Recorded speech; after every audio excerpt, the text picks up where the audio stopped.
Hello everyone, आप सभी का फिर से स्वागत है। यह इकोनॉमिक्स घटना चक्र है और हमारा जो टॉपिक चल रहा है राजकोषीय नीति एवं राजस्व। इस टॉपिक से संबंधित हम लोगों ने 109 क्वेश्चन विद डिस्कशन के साथ जो है कवर किया है।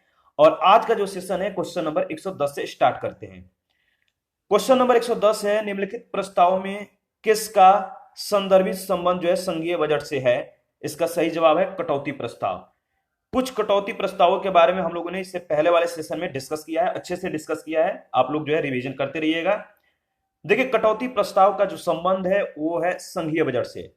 जिस प्रस्ताव के द्वारा सरकार या उसके किसी भी विभाग के द्वारा धन के प्रति प्रस्तावित मांग में कटौती का जो है प्रस्ताव किया जाता है और उसे ही कटौती प्रस्ताव कहते हैं।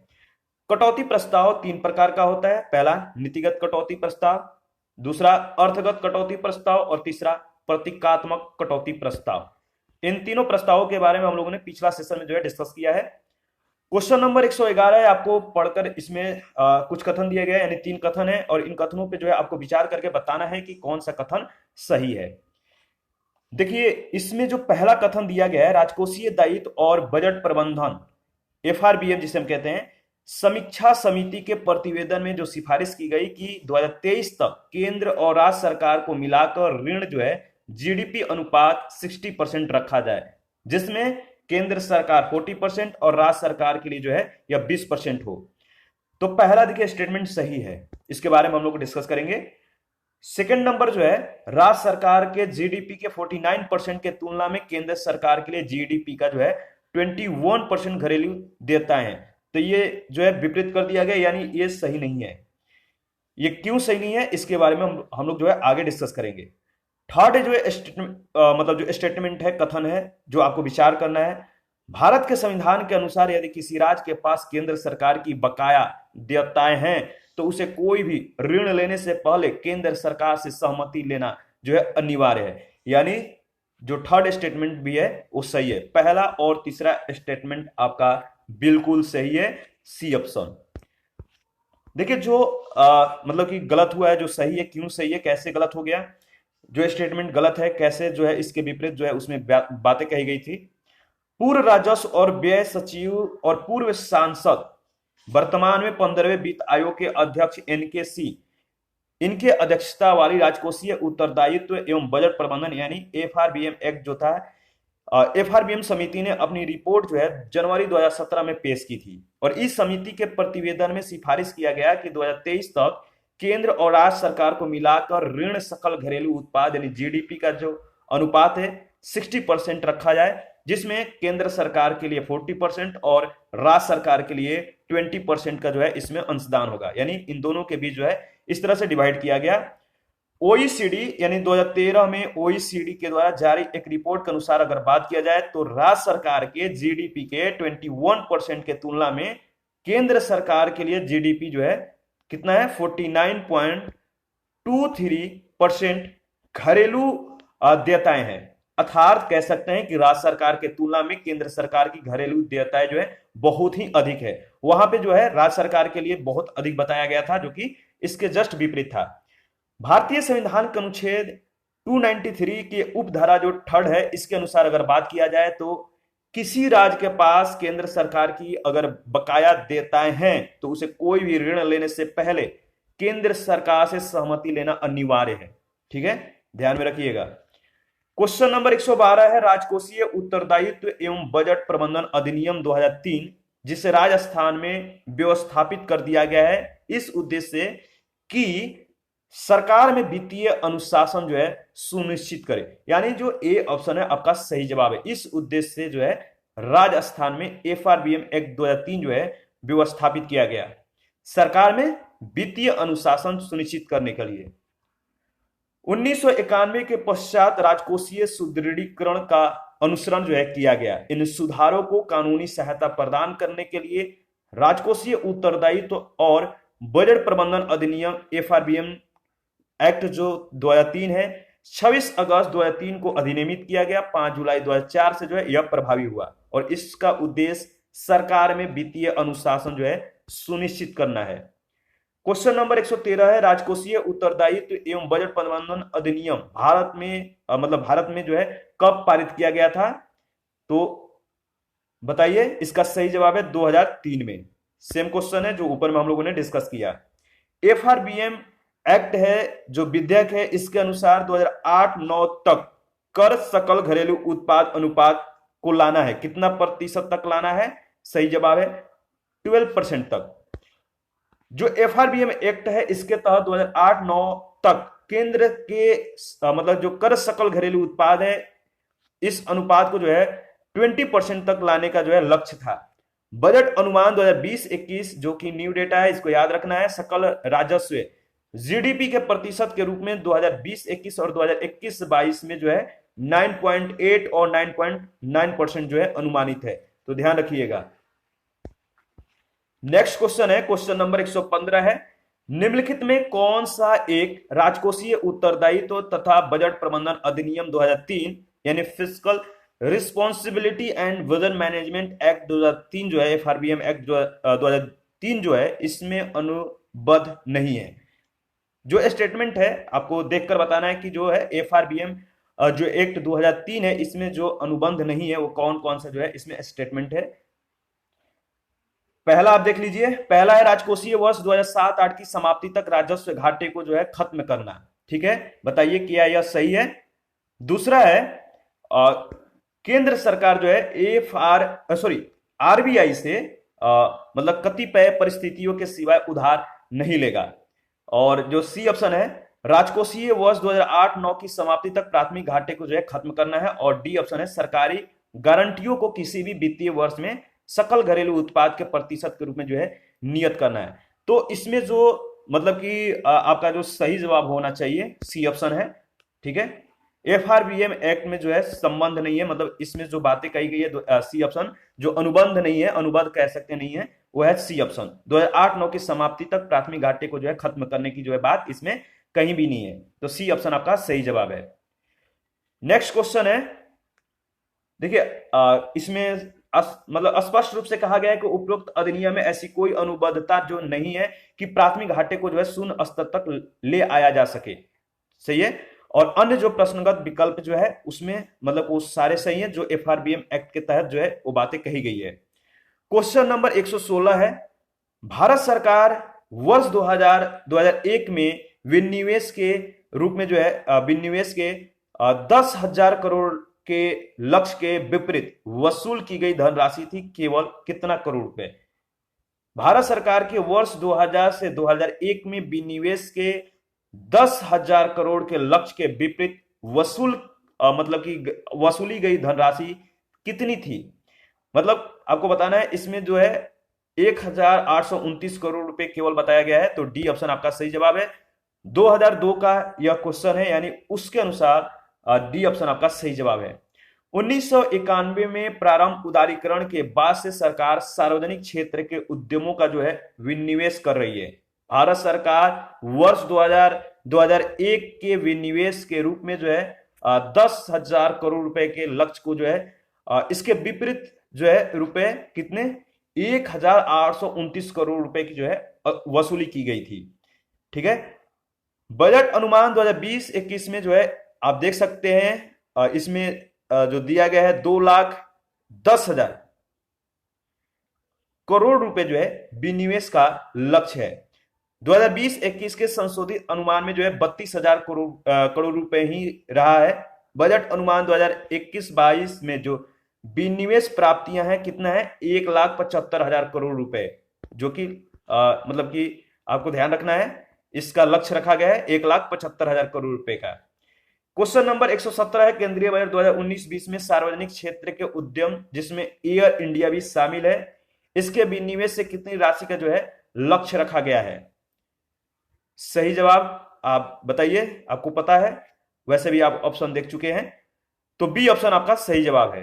ठीक है, और क्वेश्चन नंबर 118 है, संघ बजट 2010-11 में प्राथमिक घाटा अनुमानित किया गया है कितने %?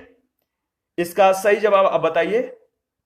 इसका सही जवाब है सकल घरेलू उत्पाद के 2% से कम, यानी इसके बारे में हम लोगों ने इससे पहले वाले सेशन में भी जो है डिस्कस किया था, और इसके बारे में थोड़ा सा डिस्कस और कर लेते हैं। बजट अनुमान 2021-22 में प्राथमिक घाटा जीडीपी का जो है 3.1% अनुमानित है, जबकि 2020-21 के बजट अनुमान में और संशोधित अनुमान में आप देख सकते हैं कितना है, कितना परसेंट रखा गया, 0.4% और 5.9%। जो अनुमान है 0.4% का और संशोधित जो अनुमान है वो है 5.9% का। क्वेश्चन नंबर 119 है, निम्नलिखित में से कौन से जो है पूंजीगत लेखा की रचना करते हैं। आपको बताना है कौन से जो है पूंजीगत लेखा की रचना करते हैं। इसका सही जवाब है विदेशी ऋण, ठीक है। और आपका दूसरा जो है प्रत्यक्ष विदेशी निवेश, और आपका इसमें चौथा जो है पोर्टफोलियो निवेश, यानी पहला, दूसरा, चौथा। बी ऑप्शन आपका सही जवाब है, ठीक है। पूंजीगत लेखा की जो रचना करते हैं विदेशी ऋण, प्रत्यक्ष विदेशी निवेश और पोर्टफोलियो निवेश। अच्छा, इनके बारे में जो 2 लाइन है देख लीजिए। विदेशी ऋण, प्रत्यक्ष विदेशी निवेश, पोर्टफोलियो निवेश आदि पूंजीगत लेखा की जो है रचना करते हैं। निजी प्रेषित धन जो है इसमें सम्मिलित नहीं होता है।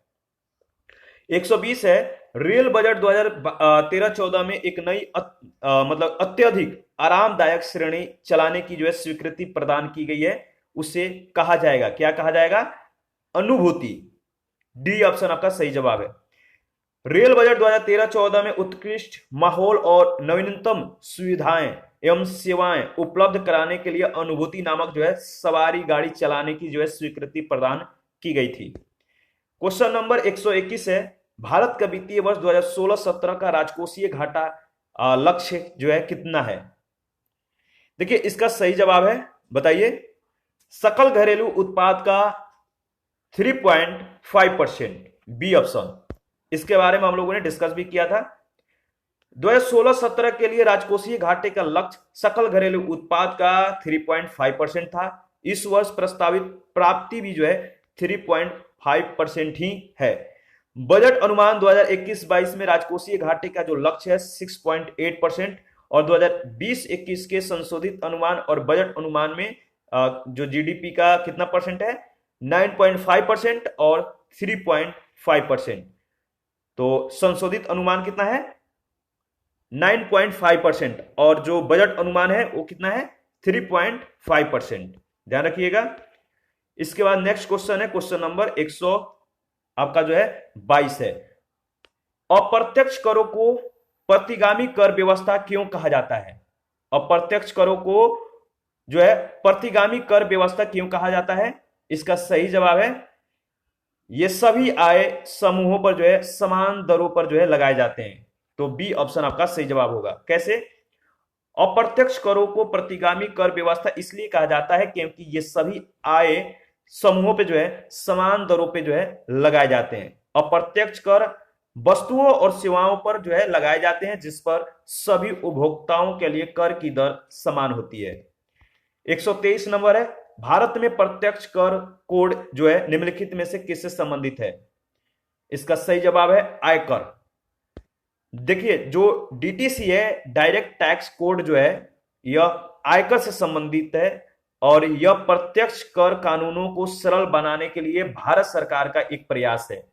इस कोड के माध्यम से प्रत्यक्ष कर कानूनों की संरचना को जो है एक ही कानून के दायरे में संशोधित समेकित करते हुए सरलीकृत किए जाने का जो है प्रावधान है। यह कोड लागू होने पर आयकर अधिनियम 1961 और अन्य कर कानूनों जैसे संपत्ति कर अधिनियम 1957 आदि को जो है प्रतिस्थापित करेगा। क्वेश्चन नंबर 124 है, निम्नलिखित में से कौन सा कर केंद्र सरकार के द्वारा लगाया जाता है पर राज्य के द्वारा जो है एकत्रित और आवंटित किया जाता है। वह है स्टाम्प शुल्क, ए ऑप्शन।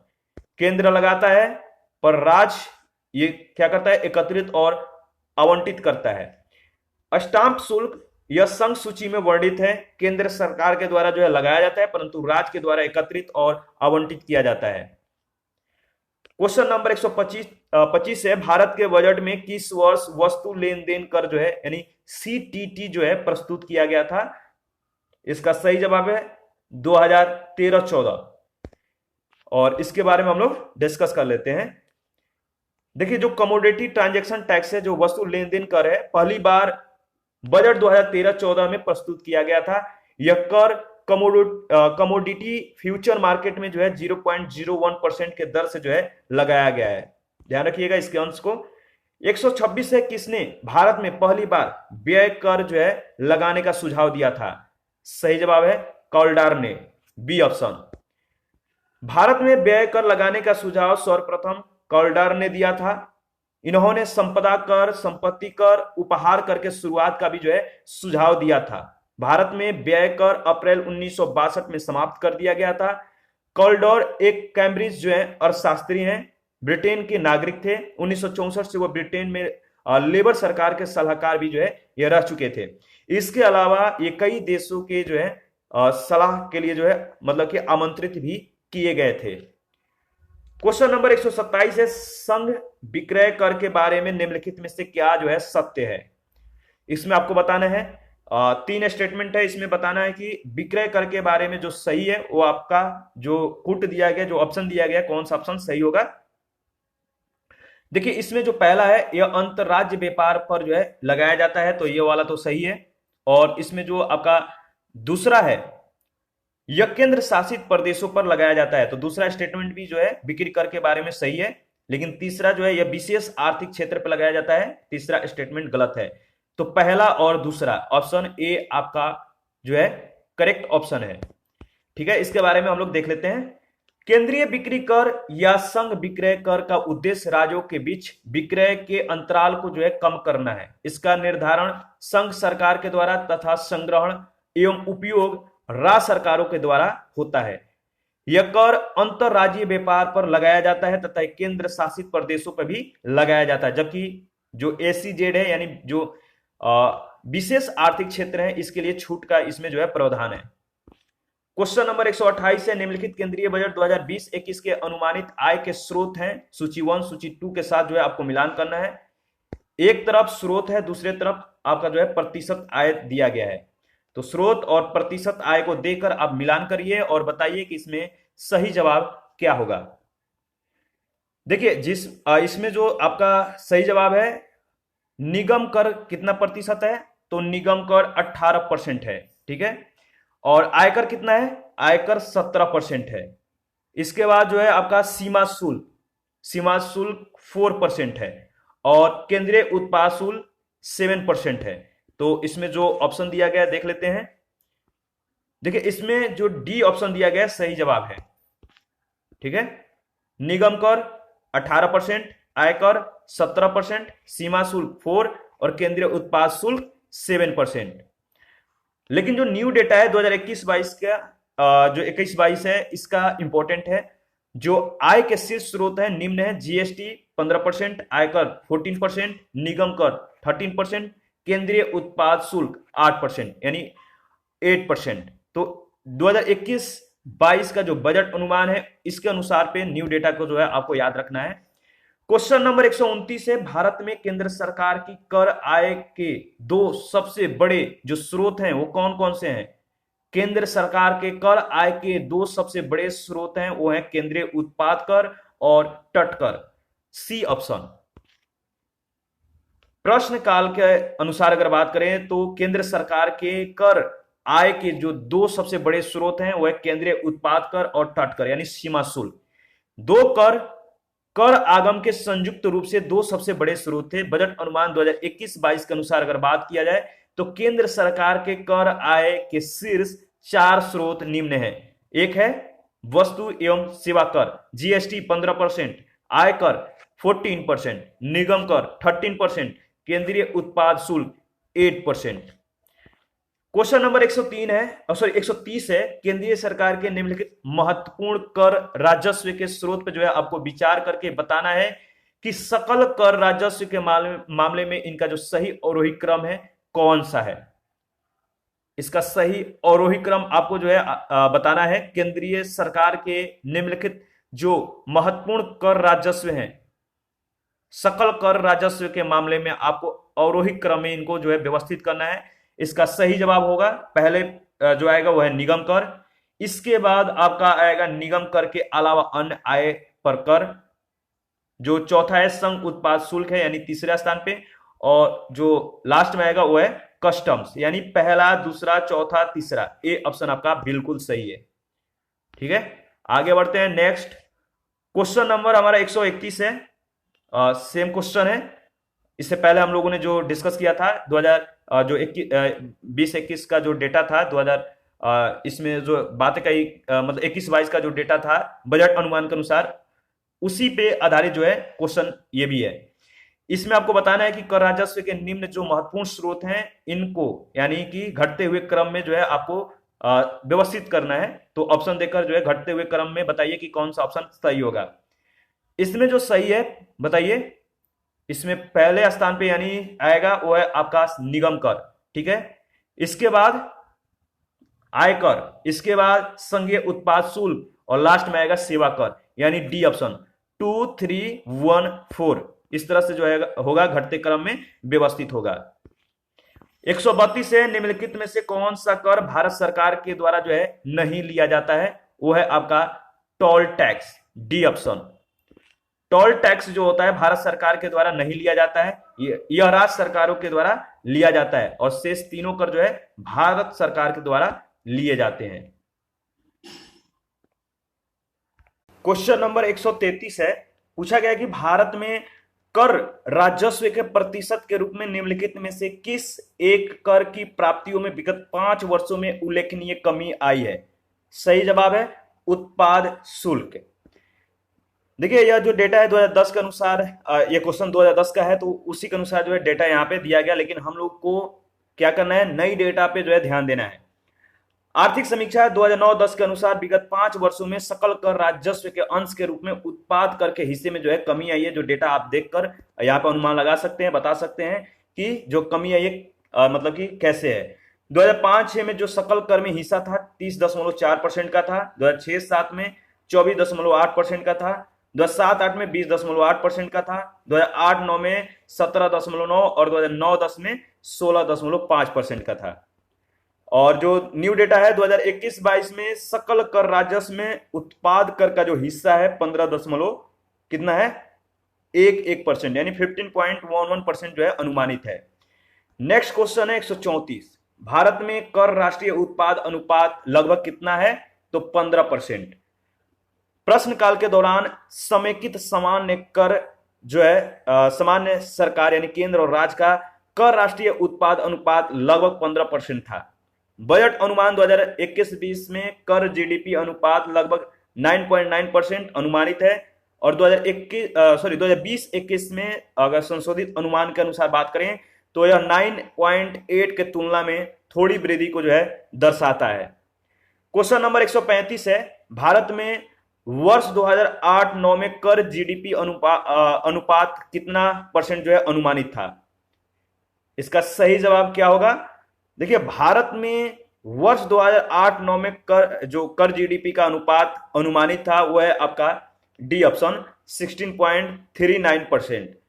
ठीक है, वर्तमान स्थिति जो है आप मतलब कि देखिए वैसे डी उत्तर सही है, और वर्तमान स्थिति के लिए जो है आप ऊपर वाले जो हम लोगों ने इससे पहले जो जिस डेटा का जो है डिस्कशन किया था आपको वही देखना है, उसी व्याख्या को। तो आपको मालूम है इसका सही जवाब क्या होगा न्यू डेटा के अनुसार। क्वेश्चन नंबर 136 है, किसी देश की कर से जीडीपी के अनुपात में कमी क्या सूचित करती है? पहला है क्या आर्थिक वृद्धि दर धीमी हो जाना, यह सूचित करता है। दूसरा है राष्ट्रीय आय का जो है कम सामयिक वितरण। दोनों जो है सही नहीं है, यानी देश की कर से जो है किसी देश के कर से जीडीपी के अनुपात में जो कमी जो सूचित करती है, इन दोनों में से कोई नहीं होगा। डी ऑप्शन आपका सही जवाब है। क्यों नहीं दोनों में से जो है कोई नहीं है? इसका कारण है, इसके बारे में हम लोग डिस्कस कर लेते हैं। कर से जीडीपी के अनुपात में कमी होने की जो दशाएं हैं निम्न है। पहला दशाएं क्या है? देखिए पहला जो कंडीशन है कर आय स्थिर हो और जीडीपी में बढ़ोतरी हो। दूसरा जो है कर आय और जीडीपी दोनों जो है दोनों में बढ़ोतरी हो, किंतु जीडीपी की वृद्धि दर कर आय के वृद्धि दर से अधिक हो।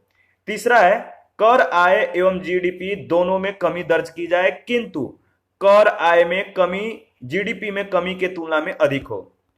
स्पष्ट है कि कर से जीडीपी के अनुपात में कमी की वास्तविक स्थिति जाने बिना यह निर्धारित करना कठिन है कि आर्थिक वृद्धि दर धीमी हुई है या बढ़ी हुई है। इसी तरह निश्चित रूप से यह भी कहा जा मतलब यह भी नहीं कहा जा सकता है कि कर से जीडीपी के अनुपात में कमी राष्ट्रीय आय के कम सामयिक वितरण को सूचित करता है। ध्यान रखिएगा। और क्वेश्चन नंबर 137 है, 2013-14 में संघीय सरकार के कर आगम साधनों में सबसे बड़ा स्रोत क्या था? इसका सही जवाब है देखिए निगम कर। इसमें ऑप्शन सी दिया गया है, तो ऑप्शन सी आपका राइट आंसर है। देखिए प्रश्न काल में जो विकल्प सी है सही उत्तर था। 2015 में यह क्वेश्चन पूछा गया था। 2021-22 में करों का जो प्रारूप है आप देख सकते हैं, वस्तु और सेवा कर में जो है कितना है, आप करोड़ देख सकते हैं। इस डेटा को आप याद रखिएगा, याद नहीं रखना है, बस एक मोटा मोटी आप अनुमान लगा लीजिए। आयकर में इतना रुपया, निगम कर में आप देख सकते हैं, केंद्रीय उत्पाद में इतना, तो और सीमा शुल्क में इतना। इस तरह से इसका पूरा डेटा दिया गया है। 138 नंबर जो क्वेश्चन है पूछा गया कि 2013-14 में सकल घरेलू उत्पाद में आयकर का जो हिस्सा था कितना परसेंट था? 2.1%। ठीक है। बजट अनुमान 2021-22 में आयकर का जो हिस्सा था वो था 56, यहां पर देख सकते 5,61,000 करोड़ रुपए, जो सकल घरेलू उत्पाद का कितना परसेंट था? 2.52%। जबकि बजट अनुमान 2020-21 में 2.84% था। न्यू डेटा सबसे ज्यादा इंपॉर्टेंट है। न्यू डेटा को जो है आपको याद रखना है, या आपको नोट्स जो होगा बनाना, जो भी हो नोट्स में जो भी लिखना हो, आप न्यू डेटा को ही जो है मतलब कि नोट्स में उसको इंडिकेट करिएगा, क्योंकि न्यू डेटा ही आपसे पूछा जाएगा। 139 नंबर है, निम्न में से कौन सा एक कर आगम कर का सबसे बड़ा स्रोत है? वो है आपका केंद्रीय उत्पाद शुल्क। इसके बारे में हम लोगों ने ऊपर में डिस्कस किया है, फिर भी कर लेते हैं। भारत में देखिए कर आगम का सबसे बड़ा भाग जो है केंद्रीय उत्पाद शुल्क से प्राप्त होता है। वर्तमान यानी बजट अनुमान 2021-22 में इस संदर्भ में जो जीएसटी है तथा आयकर है, कर आगम के दो सबसे बड़े स्रोत हैं। तो जीएसटी और आयकर, इन दोनों मतलब कि चीजों को जो है आपको ध्यान में रखना है। ये आगम मतलब कर आगम के सबसे बड़े स्रोतों में से दोनों हैं। 140 नंबर है, निम्नलिखित में से कौन से कर से जो है केंद्र को वर्ष 2007-8 में सर्वाधिक आय प्राप्त हुई? वह है निगम कर। 2021-22 में सर्वाधिक आय जो है आपको वस्तु और सेवा कर से यानी 15% यानी जीएसटी से, आयकर से 14% और निगम कर से 13%। ये जो क्वेश्चन था 2006 का था, तो प्रश्न काल के अनुसार अगर बात किया जाए तो प्रश्न काल का जो समय था 2006 का था, तो उसके अनुसार ए विकल्प सही है। लेकिन 2021-22 का डेटा जो कहता है वह सबसे ज्यादा मतलब कि सर्वाधिक आय कहां से प्राप्त हुआ? तो जीएसटी से, इसके बाद आयकर से, फिर निगम कर से। 141 नंबर है, 2009-10 में निम्नलिखित में से संघ सरकार के कर आय का सर्वप्रमुख जो साधन रहा वो क्या था? बताइए। सेम क्वेश्चन है, आपको मालूम है। देखिए ये क्वेश्चन कब का, ये आपको जानना जरूरी है। 2009-10 में जो है मतलब 2009-10 का पूछा गया है, और ये क्वेश्चन 2009 में भी पूछा गया है, 2008 में पूछा गया है। तो देखिए उसके अनुसार मतलब कि जो प्रश्न काल का जो समय था 2009 या 8, तो निगम कर यानी कॉर्पोरेशन टैक्स जो है इसके अनुसार सही होगा। ठीक है। बाकी आपको मालूम है 2021-22 का जो डेटा कहता है वो जीएसटी सबसे ज्यादा इंपॉर्टेंट है, उससे सबसे ज्यादा जो है आय की प्राप्ति हुई है। 142 है, संघीय बजट 2005-6 में प्राप्तियों का सबसे बड़ा स्रोत था निगम कर। 2006 का क्वेश्चन है, 2005 में भी पूछा गया है, तो प्रश्न काल के अनुसार जो है आपका ए विकल्प सही है। लेकिन न्यू डेटा के अनुसार क्या सही है आपको मालूम है? इसका जो है आप कमेंट करके हमें बताइए कि इसका क्या जो है 2021-22 का जो डेटा है उसके अनुसार क्या सही होगा। 143 जो है निगम कर क्या है आपको बताना है। निगम कर का जो इसमें 4 ऑप्शन दिया गया उसके अनुसार बताना है कि इसका सही जवाब क्या होगा। देखिए निगम कर का उद्ग्रहण जो है यानी जो संग्रहित करता है, मतलब उद्ग्रहण जो करता है वो संघ करता है, और वही पूर्णतः उसका स्वामी होता है। तो डी ऑप्शन आपका सही जवाब है। देखिए इसमें जो पूछा गया था निगम कर का जो मतलब पूछा गया था प्रश्न काल के संदर्भ में निगम कर अर्थात कंपनी की आय पर कर का आरोपण, उद्ग्रहण और विनियोजन संघ करता था। ठीक है, 1995 में यह क्वेश्चन पूछा गया आईएएस प्री में। तो उन मतलब उस समय के अनुसार जो है इसका उद्ग्रहण, आरोपण या विनियोजन ये कौन करता था? संघ।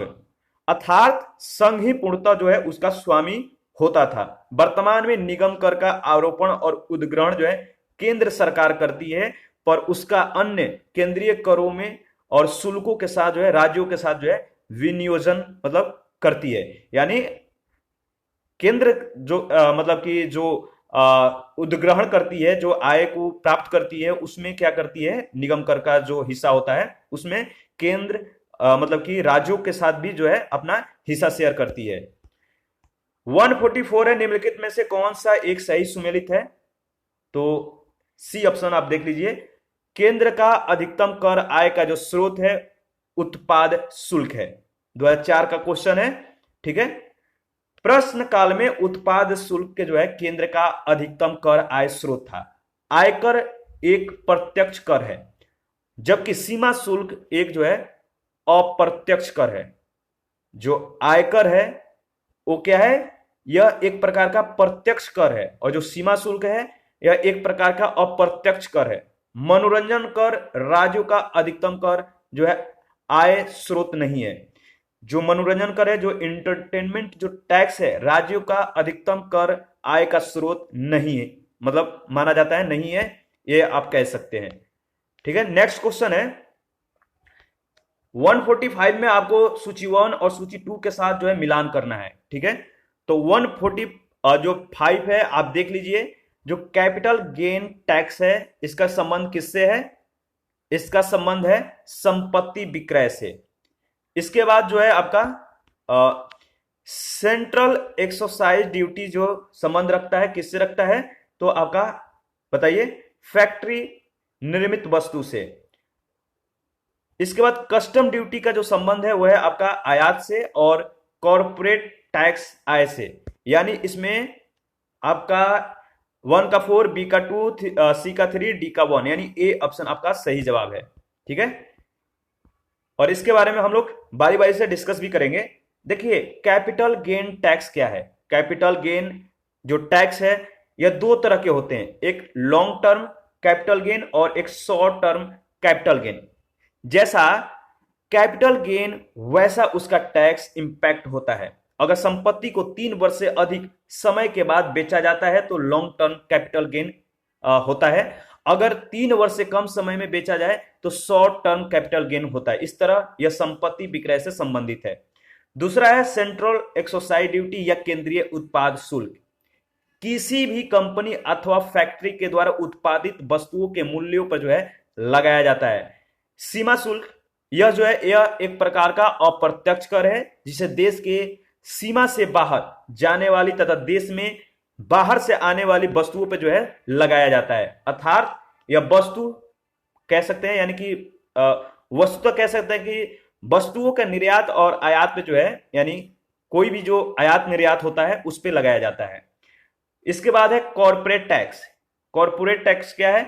यह कंपनियों के लाभ पर लगाया जाने वाला टैक्स है, और इसी कारण इसे कंपनी लाभ कर भी कहते हैं। यह आयकर की भांति एक प्रत्यक्ष कर है।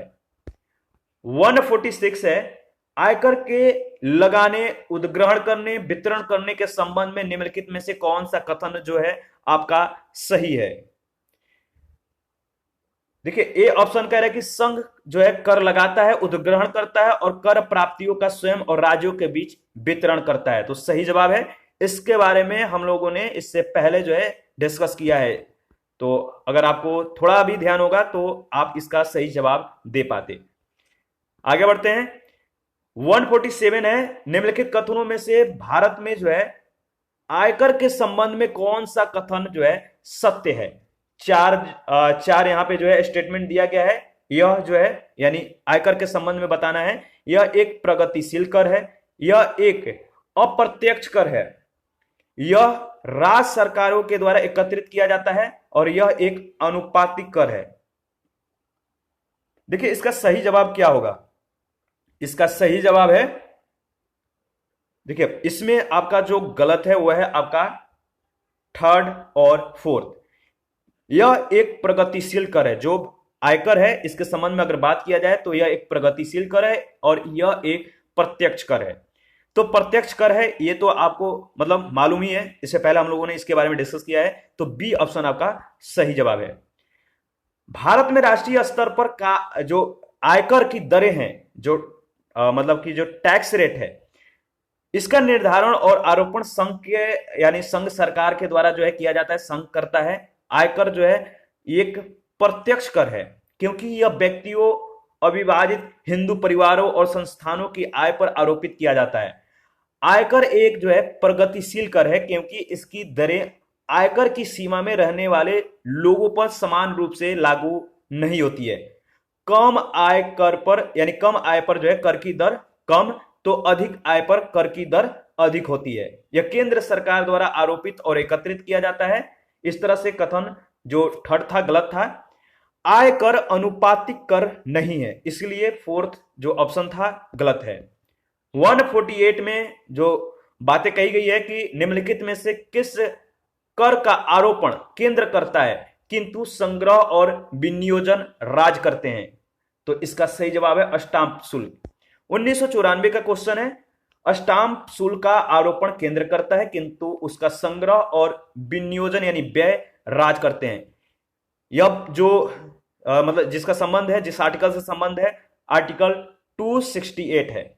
अनुच्छेद यानी आर्टिकल 268 में स्टाम्प शुल्क के साथ साथ औषधि और प्रसाधनों पर उत्पाद शुल्क का भी जो है उल्लेख है। तो 268 में जो बातें कही गई है, स्टाम्प शुल्क के साथ साथ औषधि तथा प्रसाधनों पर जो है उत्पाद शुल्क का भी उल्लेख मिलता है।